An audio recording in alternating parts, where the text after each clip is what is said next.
بسم اللہ الرحمن الرحیم۔ السلام علیکم دوستو۔ عنوان: صبر کا صلہ۔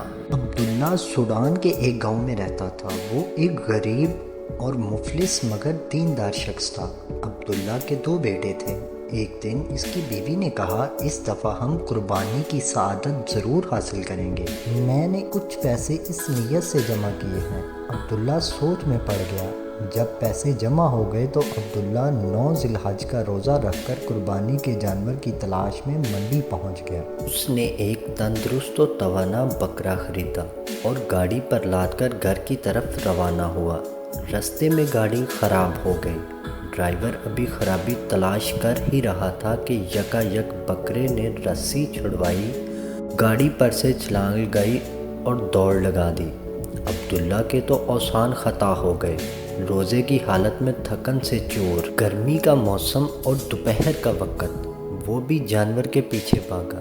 بکرا ایک گلی میں داخل ہوا اور ایک کھلے دروازے والے گھر میں داخل ہو گیا۔ اس گھر میں جو چھوٹے بچے تھے، انہوں نے بکرے کو دیکھا تو شور مچا دیا۔ اماں ہمسایوں نے ہمیں جانور بھیجا ہے۔ ماں بولی، ارے نہیں، یہ پڑوسیوں نے نہیں بھیجا بلکہ کسی اور کا ہے جو آ کر ابھی لے جائے گا۔ بچے اب ضد پر آ گئے، نہیں اماں، ہمارا بکرا آ گیا ہے، اب ہم اس کی قربانی کریں گے۔ عبداللہ اب اس گھر کی دہلیز پر پہنچ چکا تھا۔ ماں اور بچوں کی گفتگو سن کر ایک فیصلہ کر چکا تھا۔ اجازت لے کر اندر داخل ہوا اور بچوں کی ماں سے کہا، بہن، عید تو بچوں کی ہوتی ہے، یہ بکرا اب ان بچوں کو مبارک ہو۔ اس خاتون کی آنکھوں میں آنسو آ گئے۔ وہ بولی، بھائی آپ کا شکریہ، اب میرے یتیم بچے ہیں، ان کی خاطر میں بھی اس سال قربانی کر سکوں گی، اللہ آپ کو اجر عظیم عطا فرمائے۔ عبداللہ اپنے گھر واپس ہوا تو خالی ہاتھ دے کر اس کے بچوں نے پوچھا، ابا جان، ہمارا جانور کدھر ہے؟ عبداللہ نے کہا، ابھی بتاتا ہوں، ذرا صبر کرو۔ بیوی کو اشارہ کیا اور تمام کہانی اکیلے میں کہہ ڈالی۔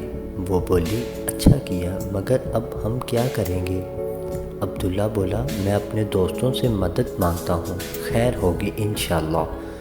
اس طرح کچھ پیسے جمع کیے اور دوبارہ منڈی کی طرف روانہ ہوا کہ ایک گاڑی جانوروں سے لدی ہوئی اس کے قریب آ کر رکی۔ عبداللہ نے ایک بکرے کی طرف اشارہ کر کے پوچھا، اس بکرے کی قیمت کیا ہوگی؟ مالک بولا، یہ جانور ہماری طرف سے مفت لے جاؤ، کوئی قیمت نہیں۔ دراصل جب ہم گھر سے کاروبار کی نیت سے نکلے تو ہمارے والد صاحب نے کہا تھا کہ جو پہلا گاہک تمہیں ملے گا، اس کی پسند کا جانور مفت دے دینا۔ عبداللہ کی خوشی کا تو کوئی عالم ہی نہ رہا۔